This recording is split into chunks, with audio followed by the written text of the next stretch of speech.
Em Questão. Oferecimento Viterbo Estofados. Nossos móveis, seu estilo. E Fran Hairstylist, revelando o melhor de você.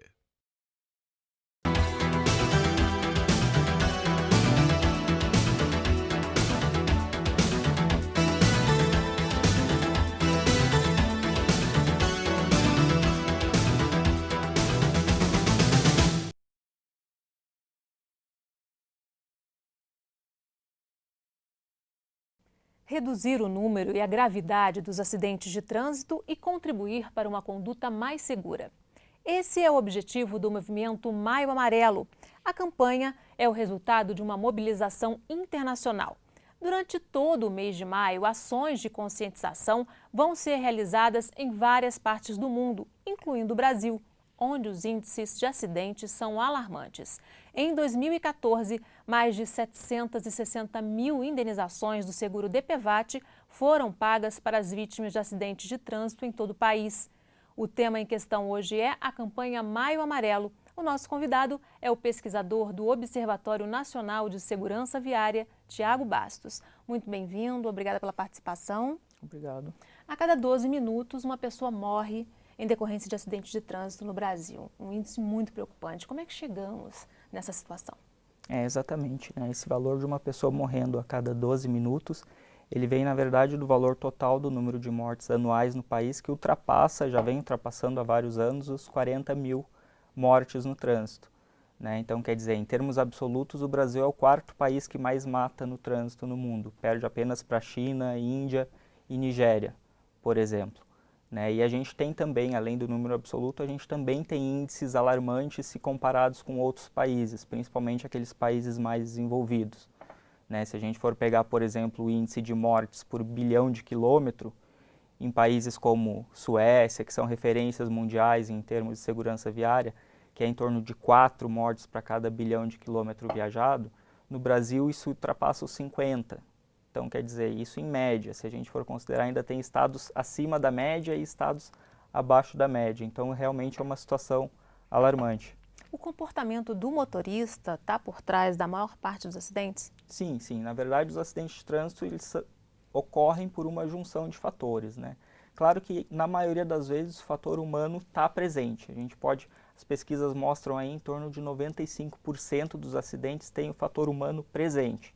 Ou seja, ele pode estar presente sozinho, isoladamente, né, ou ele pode estar presente aliado a um fator relativo ao veículo, por exemplo, ou a alguma falha no sistema viário.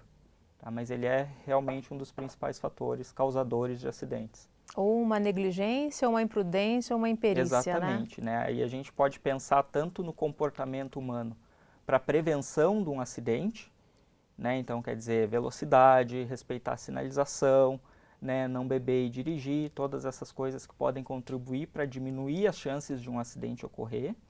E a gente pode pensar no momento do acidente também, quer dizer, não foi possível evitar esse acidente, ocorreu um erro humano que seja, né? E o que o ser humano pode fazer para evitar com que esse acidente seja mais grave? Aí vem os equipamentos de proteção, né, o uso do cinto, o uso do capacete, quer dizer, isso não vai aumentar ou reduzir o número de acidentes, mas vai fazer com que eles sejam menos graves. Né? E até também a própria questão do atendimento hospitalar, reabilitação, tratamento no pós-acidente. Né? Também é um outro fator importante para reduzir o número de vítimas. Qual o impacto desses acidentes na economia? A gente tem aí estimativas, tá, elas foram realizadas para o ano de 2003, 2004, então a gente vem atualizando essas estimativas, tá, monetariamente. E a gente pode chegar num valor aí que ultrapassa os 50 bilhões de reais por ano, né, como custos dos acidentes de trânsito, aí considerando tanto os custos de, por exemplo, tratamentos médicos, os custos de reparo dos veículos, tá, todos os custos hospitalares, indenizações, aposentadorias, a gente leva tudo isso em consideração. Tá? O impacto na saúde é muito grande, né? Estima-se que 60%, não é isso, das UTIs são ocupadas por vítimas de trânsito. Exatamente. Causa um impacto muito forte na saúde. Até justamente por isso, o Ministério da Saúde é uma das entidades que mais vem divulgando essas informações sobre mortes no trânsito, por exemplo, porque ele que sente, na verdade, o impacto, né, de forma bastante clara, né, sobre as mortes no trânsito. A formação do motorista não é num nível adequado, mesmo com as mudanças que foram implantadas a partir do Código Brasileiro de Trânsito, tem que estudar meio ambiente, tem que estudar um pouco de mecânica, mas a formação mesmo ainda não é adequada? Ainda de fato não é adequada. Claro que a gente evoluiu muito com o código foi uma grande evolução, ele mostrou resultados muito positivos nos primeiros anos após a implantação, né? Depois parece que houve um certo relaxamento e o número de mortes voltou a subir. Tá? Por exemplo, falta muito a parte prática quanto às motocicletas, que é outro assunto também fundamental na questão da segurança viária. Então, quer dizer, falta um treinamento mais prático para motociclistas. E outra abordagem que a gente também acredita é que não basta só a formação do condutor, né? Um condutor, uma pessoa, ela não vai se educar apenas para o trânsito, né? Ela tem que se educar como um cidadão completo, né? Aquela pessoa que joga lixo na rua, que fura a fila, é a mesma que não usa o cinto, é a mesma que bebe e dirige. Então, quer dizer, a gente não vai conseguir desenvolver um cidadão apenas para o trânsito. Então, a gente volta aí atrás numa questão de educação, de cultura de segurança, que é uma coisa que, de fato, cultura de prevenção, que é uma coisa que, de fato, falta ainda muito no Brasil. Essa consciência cidadã, né? Exatamente, né? De pensar no coletivo, também é outro aspecto que falta muito, que a gente nota a diferença, né? Quando convive aqui, convive em outros países, vê o comportamento das pessoas no trânsito, vê o comportamento tanto dos motoristas quanto dos pedestres também, né? Apesar do pedestre ter prioridade, ele tem que fazer a sua parte também, enfim, a gente é bem clara essa diferença. Você falou aí, logo que o Código Brasileiro de Trânsito foi implantado, em 1997, houve uma mudança, os motoristas começaram com medo das multas, né? Exatamente. A usar o cinto, a cadeirinha. Vocês estão percebendo que as pessoas estão deixando de usar? Quer dizer, ou já está havendo realmente um relaxamento, que você falou, né? Sim, sim. A gente nota isso principalmente no número de mortes no trânsito. Quer dizer, o número de mortes no trânsito reduziu logo após o código. Isso se a gente for pensar mesmo com aumento constante de frota. Então, quer dizer, a gente de fato teve uma redução do risco de morte no trânsito. Porque a frota continuou aumentando, as pessoas continuaram a andar cada vez mais nos seus veículos e mesmo assim as mortes diminuíram, né, logo após o código. Depois isso voltou a crescer, né? Então, de fato, as pessoas foram acostumando, foram relaxando, a própria fiscalização também foi relaxando, que é outro aspecto fundamental aí também, né, a questão da fiscalização, né, aliada à cultura de segurança, porque não é também possível ter fiscalização em todos os locais, né, a fiscalização vai até certo ponto, mas em outro ponto é a consciência do condutor de fato, né. A pessoa não deveria colocar o cinto ou seguir as regras só porque pode ser multada. Só por conta da fiscalização, exatamente. Uma questão realmente de segurança de todos, né? Exato. Vamos falar um pouquinho também sobre o que aconteceu a partir da lei seca, se realmente houve uma redução nos acidentes envolvendo motoristas alcoolizados? Sim. O que é importante falar sobre lei é que a lei por si só, ela não resolve muita coisa, né? Os efeitos da lei por si só são bem questionáveis. A lei, ela precisa estar apoiada a uma série de ações, entre a principal delas, as ações de fiscalização, né? Então, quer dizer, a lei sem a fiscalização perde bastante do seu efeito, né? É claro que a gente vê em lugares como onde a lei seca é mais presente, a gente vê de fato reduções nas mortes, só que é difícil a gente também isolar esse efeito do álcool, né, em meio a tantos outros efeitos. Então, quer dizer, a gente pode estar tendo avanços em relação ao álcool, por exemplo, menos pessoas estão bebendo e dirigindo, mas de repente as pessoas estão tendo outros comportamentos imprudentes, né? Estão avançando a velocidade, estão dirigindo sem cinto, enfim. Então fica difícil separar esses efeitos com as informações que a gente tem disponíveis, né? Um problema que vem crescendo é o uso do celular, né? Sim, sim, sim. Principalmente agora com a questão das mensagens de texto, né? Então, quer dizer, além do celular, do uso do celular para falar, né, que é comparável ao aumento de risco do uso do celular, é comparável ao do álcool, por exemplo. Existem na pesquisas direção, que existem comparam... pesquisas que comparam isso, né, e chegaram a valores bastante parecidos em relação ao álcool e ao celular. E as mensagens de texto com um risco maior ainda. Quer dizer, estima-se que você não perde menos que 5 segundos para olhar qualquer texto no seu celular. Então, quer dizer, são 5 segundos que você tira os olhos da via, você tira os olhos dos pedestres que podem estar atravessando, enfim, você fica 5 segundos completamente vulneráveis, isso dependendo da velocidade que você está, você pode percorrer uma distância muito grande, enfim, né, um tempo de distração muito grande que esses dispositivos causam, né? Mas isso a gente verifica no dia a dia, né? Só Exatamente. olhar para o lado, está todo só mundo olhar pro usando, lado. né? O observatório já conduziu, inclusive, pesquisas de fiscalização aleatória. Quer dizer, colocar pesquisadores nas ruas para detectar esses comportamentos, né? E depois comparar isso com a quantidade de multas que de fato ocorreram, a gente vê aí para cada multa que tem milhares de comportamentos que passam, né, impunes. Vamos falar um pouquinho então do trabalho do observatório. Como é que surgiu o observatório? Como é que é o trabalho que vocês realizam? Isso. Na verdade, o observatório surgiu como uma entidade, né, não governamental, para tratar dessa questão da segurança no trânsito. Como que se trata isso dentro do observatório, né? A gente tem algumas áreas. Uma delas é a área de dados e informações. Então, quer dizer, para trabalhar a segurança viária, para monitorar a situação, a gente precisa de muitas informações e essas informações são de diferentes fontes. São de polícia, são de prefeituras, são do Ministério da Saúde, são de seguradoras. Então, a gente tem um grande esforço em compilar todas essas informações e compatibilizar tudo isso para tirar conclusões acerca disso, né? Então, a outra área do observatório, por exemplo, é a que faz estudos e pesquisas, né, através dessas informações. Nós temos também uma área de educação no trânsito, tá, atuando aí nessa questão da formação do cidadão, e nós temos também a área de advocacy, né, que tem o objetivo de transformar as conclusões desses estudos baseados naquelas informações em, por exemplo, mudanças na legislação, né, detectar, olha, é importante para o Brasil que determinada legislação seja alterada, seja mais rigorosa, ou até mesmo se o efeito de alguma legislação não é tão grande sobre a segurança viária. Às vezes a gente está investindo na coisa errada, né, está gastando recursos em algum aspecto que não vai trazer tanto retorno. Né? Então a gente trabalha basicamente nessas áreas aí. Você trouxe aqui alguns exemplos do trabalho que vocês fazem, né? Isso, eu trouxe alguns materiais. Aqui nós temos um relatório de ações do Maio Amarelo, do último Maio Amarelo do ano passado, tá? Nós temos também um relatório de ações do próprio observatório, né, que vão além das ações de educação no trânsito do Maio Amarelo. Nós temos também um livro de segurança viária, que é uma das únicas publicações em português sobre o assunto no Brasil, né? Então também aí é uma referência, traz muitos dados estatísticos sobre a questão da segurança no trânsito.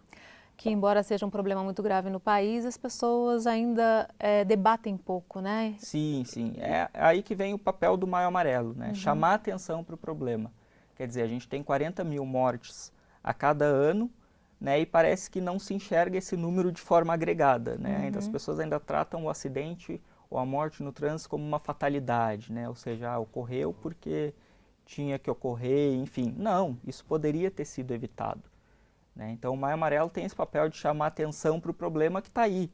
Né? Na verdade, a gente não tem que fazer isso só em maio, né? A gente teria que fazer isso todos os dias, mas a ideia é colocar isso um pouquinho mais na consciência das pessoas aí através do Maio Amarelo.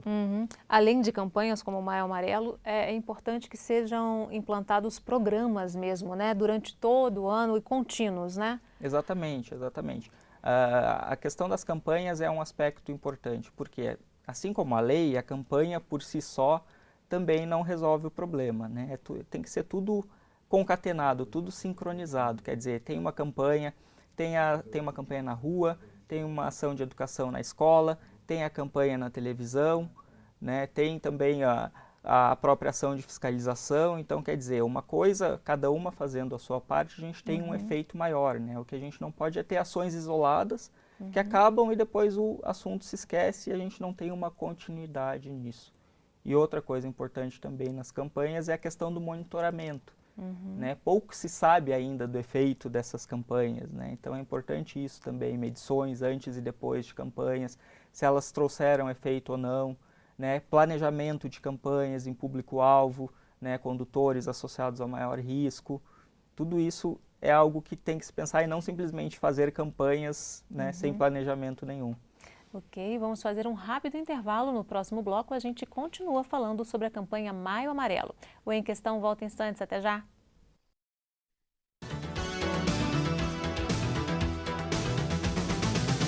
Em Questão. Oferecimento Viterbo Estofados. Nossos móveis, seu estilo. E Fran Hairstylist, revelando o melhor de você.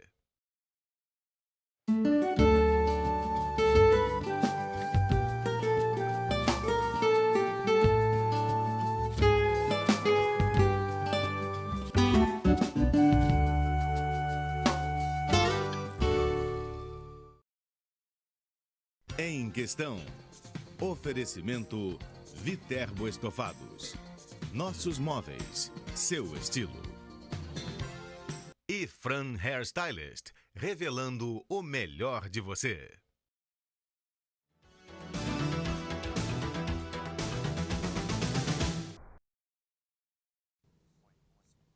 O Em Questão está de volta falando sobre a campanha Maio Amarelo. Nosso convidado é o pesquisador do Observatório Nacional de Segurança Viária, Tiago Bastos.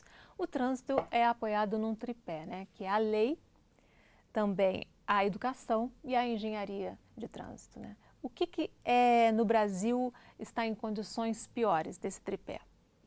Na verdade, como já foi comentado, né, o acidente ocorre por uma série de fatores que estão relacionados tanto à questão de educação, né, má formação do condutor, má formação do cidadão, de uma forma geral, né, mas a gente também tem no país, por exemplo, falando aí na engenharia, né, muitas rodovias em condições ruins, um trânsito urbano em condições ruins também, né, a gente não pode esquecer também das muitas mortes, por exemplo, de pedestres no meio urbano, né, então não são só as rodovias, é também o meio urbano. Né, tem a própria questão também dentro da engenharia, mas daí falando em engenharia veicular, né? Agora que chegou essa lei do airbag, do ABS, que a gente tem tecnologias veiculares em favor da segurança, né, nos veículos, mas até um tempo atrás a gente estava bastante defasado nisso, né? Quer dizer, os itens de série relacionados à segurança são muito poucos, né? A maioria deles são itens opcionais, né?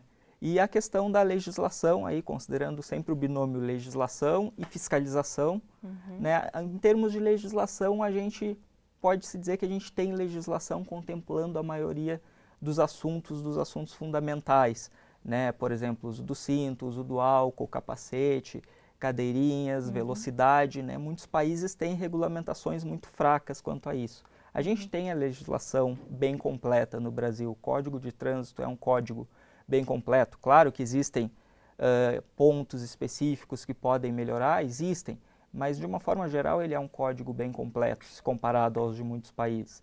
Né? O que falta aí é de fato a questão da fiscalização, que a gente está muito atrás. Né? A gente tem uma cultura de não fiscalizar e de se fiscalizar ter que avisar, o condutor tem que estar atento da fiscalização, quando na verdade ele era para ter um comportamento constante, né, de prevenção e de segurança. Em relação à velocidade, você acredita que mecanismos de controle da velocidade, a implantação de mecanismos de controle seria uma alternativa? Sim, é uma das alternativas, né? A gente não pode também focar todos os esforços em apenas um aspecto e esquecer do resto. É um mecanismo importante, mas ele não resolve todo o problema. Né? E aí na questão da velocidade a gente pode falar nos radares punitivos, né? Por exemplo, em ambientes que a ideia é punir aqueles motoristas que infringiram a lei de fato, né? E dos radares educativos, né? Que são aqueles que estão em pontos específicos, que, por exemplo, tem uma geometria da via desfavorável, que a intenção não é multar ninguém, não é punir nenhum motorista, é sim que ele de fato reduza a velocidade naquele dispositivo, né? Tanto é que esses dispositivos são sinalizados, né, uma distância antes deles, né, tem às vezes luzes piscando, enfim, a ideia não é que nenhum motorista seja pego de surpresa, mas sim em pontos que de fato ele tem que reduzir a velocidade. Você tocou no ponto das estradas, né? No Brasil a gente tem uma característica um pouco diferente em relação aos outros países, né? Sim, se a gente for voltar, por exemplo, um pouco atrás na questão do desenvolvimento do país, né, a gente optou muitos anos atrás pelo rodoviarismo. Né, e a consequência, uma das consequências disso hoje é o elevado número anormal, a proporção anormal de caminhões nas estradas. Né, se comparado aí a países europeus ou aos Estados Unidos, por exemplo, que são sempre as referências que a gente tem em termos de segurança, né? Então a gente tem uma proporção anormal de caminhões nas estradas e isso tem um reflexo sobre a segurança, né? Primeiro porque a gente tem numa colisão entre o automóvel e um caminhão ou qualquer outro veículo, né? O veículo que colide com o caminhão está sempre em desvantagem, né? Porque o veículo de maior massa proporciona mais segurança ao seu ocupante.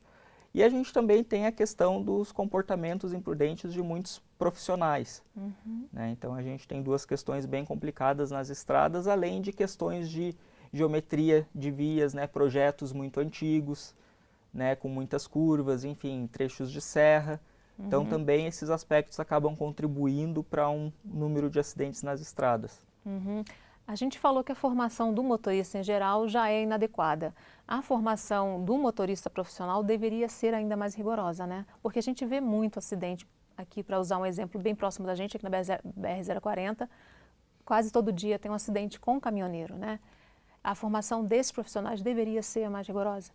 Sim, sim, sim, de fato deveria, né? A gente já tem uma formação um pouco mais rigorosa que a do condutor normal, mas de fato falta mais treinamento e aí eu incluiria também a questão do cidadão, né? Quer dizer, então por mais que se tenha uma formação de trânsito forte, mais rigorosa, né? Se o cidadão não está bem formado, né, no seu todo, ele também acaba tendo comportamentos de risco no trânsito, né? Então é importante retomar sempre isso. E ao falar do cidadão, você me lembrou uma entrevista que eu vi de um motorista que falou que só se tornou um pedestre consciente quando foi se tornar condutor. Quer dizer, ele não tinha noção Sim, das coisas que ele fazia que eram tão arriscadas, né? Também o pedestre deveria ser preparado, né? As pessoas como um todo deveriam ter essa preparação para o trânsito. Inclusive no Código Brasileiro de Trânsito prevê que a educação para o trânsito esteja nas escolas, né? No currículo. Sim. A questão do pedestre, na verdade, assim, quem atua no trânsito, né? Tanto o pedestre quanto os condutores dos veículos, né? Claro que o pedestre ele tem prioridade, mas ele também tem o seu papel. Em muitos países, por exemplo, os pedestres são de fato multados, né? Apesar do Código de Trânsito brasileiro prever isso, de, por exemplo, se ele não atravessar numa faixa de pedestre que está próxima, ele é passível de multa. Só que ninguém nunca viu isso no país acontecer. Em outros países a gente tem isso, até a própria fiscalização, por exemplo, de ciclistas alcoolizados, né? O próprio ciclista também agora que vem chamando bastante atenção para a questão da bicicleta, né? O ciclista ele tem que obedecer às mesmas leis do automóvel, então ele tem que parar no sinal, né? Ele tem que ocupar o equivalente à posição de um veículo, né? Ele tem que andar na mão correta, ele tem todas as obrigações de um condutor de automóvel, por exemplo. É o que na verdade a gente não vê, né? Nas ruas. E essa educação para o trânsito que deveria estar nas escolas, como parte do currículo, na verdade está acontecendo apenas em ações isoladas, né? Também é outra coisa que foi prevista no código que acabou não se concretizando, né? Isso também parece ser um problema estrutural do país, né? A gente tem leis que pegam e leis que não pegam, né? Isso é um absurdo no fim, porque se é lei, ela não tem que pegar ou não pegar, né? Mas infelizmente a questão da educação do trânsito acaba caindo nesse assunto aí. Esse nosso trânsito hoje é um reflexo também da falta de investimento no transporte público? Com certeza, com certeza. Aí quando a gente fala em investimento em transporte público, a gente tem em paralelo um assunto aí que é a questão da motocicleta, né? Então quer dizer, por que houve uma proliferação tão grande da motocicleta, né? Quem que é esse usuário de motocicleta? Ele é alguém que queria, se ele pudesse, ele compraria um carro, mas ele não tem condições financeiras de comprar um carro, ele compra uma motocicleta, né? Mas por que ele está fugindo do transporte público? Porque muitas vezes é um transporte público que não atende às necessidades dele, de frequência, de qualidade, enfim, não deixa ele perto do local de trabalho. Então, quer dizer, essa falta de investimento, de subsídios no transporte coletivo acaba tendo esse impacto na proliferação da frota de motocicletas, que a gente sabe que é o veículo de maior risco agregado.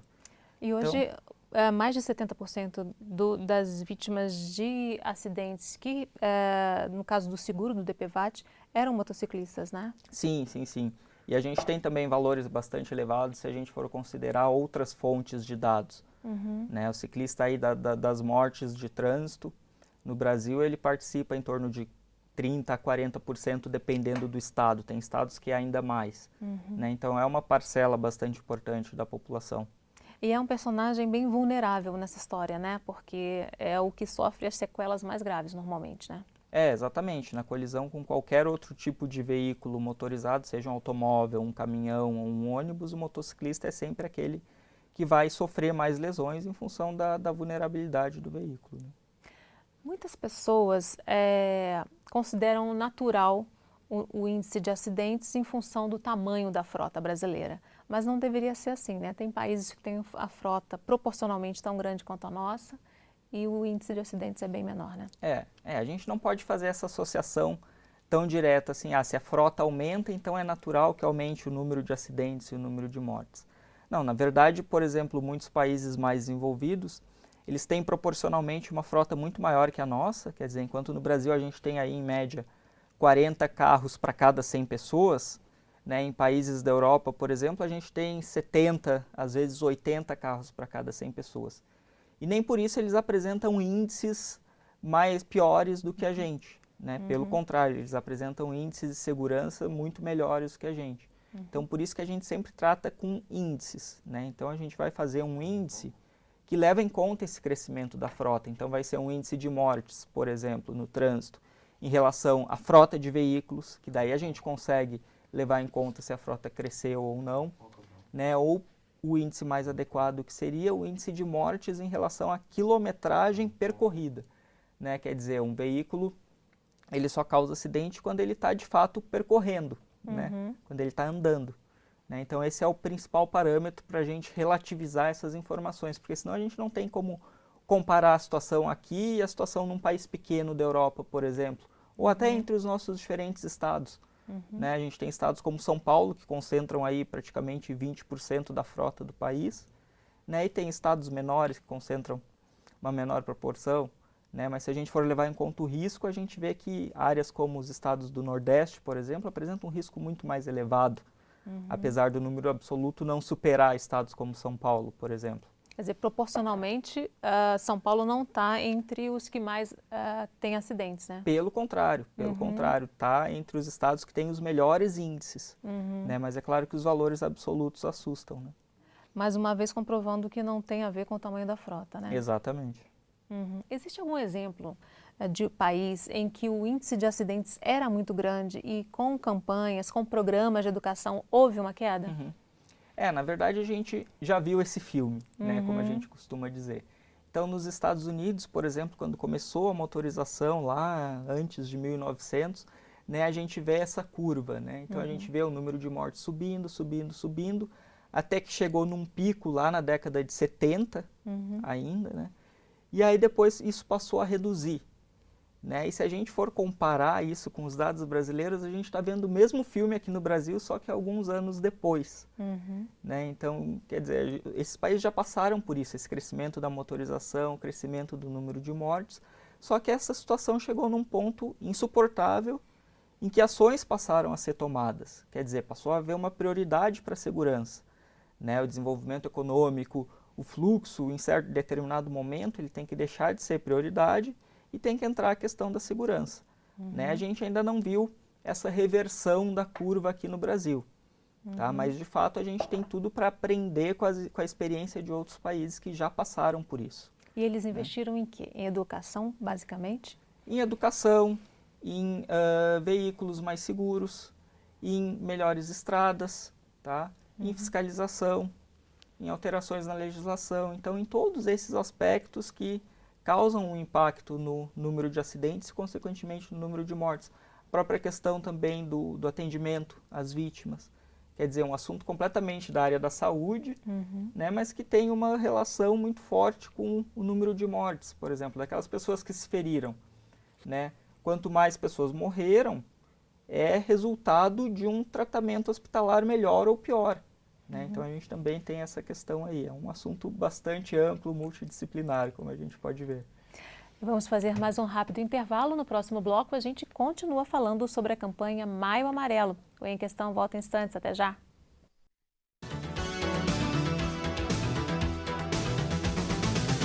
Em Questão, oferecimento Viterbo Estofados. Nossos móveis, seu estilo. E Fran Hairstylist, revelando o melhor de você.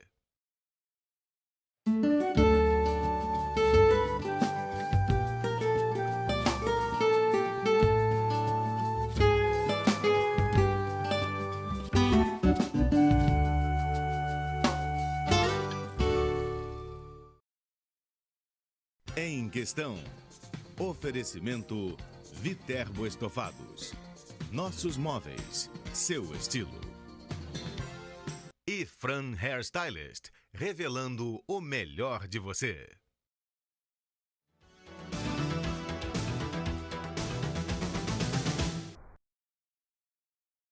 O Em Questão está de volta falando sobre a campanha Maio Amarelo. Nosso convidado é o pesquisador do Observatório Nacional de Segurança Viária, Tiago Bastos.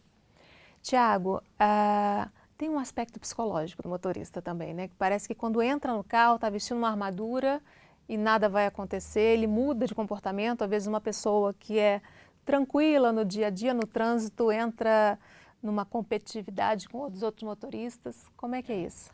Exatamente, né? No trânsito, quando a gente está andando a pé, a gente tem um contato maior com as pessoas, enfim, a gente tem uma interação maior. Né? Quando a gente entra num veículo, parece que a gente se isola. Né? E isso também está muito associado ao status que o automóvel confere. Né? A gente está num país que existe uma cultura, né, de quem é bem-sucedido, anda de automóvel, e as pessoas medem o seu sucesso profissional de acordo com o automóvel que você tem, enfim. O automóvel tem esse status muito grande no país, né? Isso acaba contribuindo para esse tipo de atitude, a pessoa achar que entrou num automóvel que ela está alheia ao resto do mundo, né? Quando na verdade deveria ser o contrário. Nós estamos aí em plena década, né, para o trânsito, instituída pela ONU, termina agora em 2020, né? Vamos atingir as metas? As perspectivas para o Brasil não são das melhores. Né? Na verdade, a meta da década mundial de ações para a segurança viária, proclamada para a ONU, é de reduzir, né, nessa década aí, de 2011 até 2020, pela metade o número de mortes no trânsito previstos para 2020. Então, quer dizer, foram feitas projeções, né, do número de mortes em 2010, 2011, e o quanto isso seria em 2020, e a ideia é chegar na metade desse valor. Né? Usando uma linguagem aí do trânsito, o Brasil está na contramão, né? Exatamente. Né? Muitos países conseguiram obter reduções no número de mortes, mas infelizmente o Brasil não está nessa lista e está longe de estar nessa lista. Pelo contrário, né? Estamos aumentando Pelo ano a contrário, ano, né? Estamos aumentando. A gente está... Os dados mais recentes que a gente tem do Ministério da Saúde são dados de 2012. Né? A gente está aguardando aí os dados definitivos de 2013 para saber aí se de repente deu alguma reduzida. Né? Mas a tendência que a gente encontra nos últimos anos é de aumento. Pelos dados do Seguro DPVAT, aumentou, né? Também. De 2014 para 2013 houve um aumento de mais de 20%, né? Houve um aumento do número de mortes. E também é um termômetro aí, né? Sim. São duas informações que a gente sempre monitora em paralelo, né? Cinto traseiro. Se o uso do cinto de segurança já foi um desafio que com a punição, né, com as multas, melhorou no Brasil, né? Já houve um relaxamento agora, mas melhorou. Cinto traseiro não pegou, né? Exatamente. O uso do cinto no banco dianteiro, a gente vê que ele é mais difundido. Apesar de ter ainda pessoas que não usam, que relutam em usar, a gente vê que na maioria, principalmente das cidades, né, nas cidades maiores, a gente vê as pessoas usando. Né? Mas a questão do cinto no banco traseiro realmente é algo que os passageiros esquecem. Né? A gente entra num táxi, muitas vezes não tem nem a fivela para prender o cinto. Né? E ou está lá dentro do banco, né? Está lá né? dentro do banco, é difícil de achar, enfim. Mas um aspecto importante aí, inclusive o próprio observatório tem instruções sobre isso no seu site. Tá? Tem um programa que a gente lança vídeos educativos sobre vários temas, álcool, por exemplo. Um deles é o uso do cinto no banco traseiro. Tá? Esses vídeos podem ser encontrados no site do observatório. E nesse vídeo a gente vê claramente o quanto o não uso do cinto no banco traseiro prejudica a eficácia do uso do cinto no banco dianteiro. Então, quer dizer, aquele passageiro do banco traseiro, se ele estiver sem cinto e ele, no caso de uma colisão, ele for arremessado para frente, né? E mesmo que o motorista esteja usando o cinto, ou o passageiro do banco do carona esteja usando o cinto vai perder grande parte de sua eficácia e ele vai ser jogado para frente, pode vir a colidir, enfim, com o painel e outras partes do veículo. Ele pode morrer em função disso, Exatamente. né? Quem está atrás pode, né, sendo aí bastante drástico, mas pode matar quem está na frente se não estiver usando o cinto de segurança. Além de poder ser arremessado do veículo. Quais são as principais infrações que o motorista brasileiro comete? Sim, a gente tem aí algumas infrações para destacar, né? Que a gente consegue detectar apenas visualizando o trânsito, né? Por exemplo, o álcool a gente teria que parar para saber, enfim, usar o bafômetro é um pouco mais difícil de detectar. Mas, por exemplo, a gente tem o não uso da seta, né? Tem a questão do uso do cinto, tanto no banco dianteiro quanto no banco traseiro. A questão do uso do celular, tá? E agora mais ainda em função do WhatsApp, né? Tem também a questão da velocidade, né? Ou seja, muitas vezes em áreas onde tem muitos pedestres e os veículos circulam a uma velocidade incompatível, né? Tem também aí a questão do desrespeito ao pedestre, né? Mesmo em locais onde há faixa de pedestre, onde o veículo deveria dar preferência, não há essa preferência ao pedestre. Enfim, esses são os principais tipos de comportamentos que a gente consegue ver aí no trânsito. Você falou da seta, né? Trânsito é uma questão coletiva e muitas Exatamente. vezes o motorista se esquece disso, né? O motorista brasileiro em particular, né? Exatamente. Falta muito essa noção de coletivo, né? A gente vê isso também no cuidado, por exemplo, aos bens públicos, né? Num banco que é depredado, num orelhão que está pichado, enfim, a gente vê essa falta de consciência com o bem público, né? E na verdade o trânsito ele depende dessa noção, né, do bem público e do agir em prol do bem público. Né, que você tem que sinalizar para o motorista que vem atrás, ele né? não pode adivinhar, né, que você vai trocar de faixa, enfim, isso é importante também, a sinalização da seta não só quando eu quero converter, mas quando eu quero trocar de faixa também. Né, a maioria dos motoristas não adota isso. O trânsito é um termômetro da civilidade de uma sociedade, né? Na verdade, essa nossa triste realidade no trânsito está mostrando que a gente está indo mal, né? Exatamente, exatamente. Ele é, de fato, um termômetro, né? A gente vê que os países que têm os melhores índices de educação, os melhores índices de desenvolvimento socioeconômico, melhor índice de desenvolvimento humano, são também aqueles países onde a gente tem melhor cultura de segurança no trânsito e menores índices de mortes no trânsito, né? Aí a gente pode destacar, por exemplo, os 3 melhores países em termos de segurança no trânsito no mundo, que são a Suécia, o Reino Unido e a Holanda. Né? Então, quer dizer, são sociedades muito avançadas em vários outros aspectos também. Né? Não existe nenhum país que é evoluído só no trânsito, né? Ele é evoluído em todo o resto. Tem uma questão aí do trânsito nas estradas que a gente verifica. No código é proibida a venda de bebidas alcoólicas na beira da estrada, mas a gente verifica que continua acontecendo. Aqui na subida da Serra de Petrópolis mesmo, ao longo de toda a serra tem quiosques, barraquinhas, bares, as pessoas bebem na beira da estrada e voltam para a estrada. Sim, aí a gente tem novamente a questão da fiscalização, quer dizer, tanto a fiscalização da rodovia, né, para punir esses condutores que estão conduzindo fora das condições, né? Tanto fiscalização nos estabelecimentos permitindo essa venda de bebidas, né? Que outras questões vocês estão trabalhando no Maio Amarelo? No Maio Amarelo a gente está trabalhando principalmente a parte de chamar atenção, tá? Para a questão da segurança viária, e o tema deste ano é particularmente a questão da distração. Né? Aí fazendo novamente o link com o uso, por exemplo, do celular. Né? Então a distração está como o assunto desse ano aí para o Maio Amarelo e o quanto isso pode levar a acidentes de trânsito. Né? Como as pessoas podem participar dessa campanha? As pessoas podem entrar no site, né, e se cadastrar e podem receber informações sobre os eventos em suas cidades, né, que a gente tem eventos em várias cidades. O Cristo Redentor no Rio de Janeiro vai ser iluminado de amarelo, então as pessoas podem participar disso e vai estar lá o Cristo para lembrar todo mundo, né, da importância dessa campanha e da importância da segurança no trânsito. Nas redes sociais também, o Maio Amarelo está bastante presente no Facebook, ir lá curtir, seguir no Twitter. As pessoas podem ter acesso a todas essas informações sobre essa grande mobilização nacional e internacional que é o Maio Amarelo. Como é que está a adesão das cidades à campanha? Está aumentando, né? O programa começou ano passado, né? E nesse ano a gente tem ainda um número maior de participantes, né? Uma mobilização cada vez maior aí, chamando cada vez mais atenção para a sociedade. Vamos dar então o site do Observatório? Vamos. O site do Observatório é onsv.org.br. Ok, infelizmente nosso tempo terminou. Agradeço muitíssimo a participação do Thiago Bastos. Agradeço. E a gente tem um encontro marcado no próximo Em Questão. Espero você. Até lá.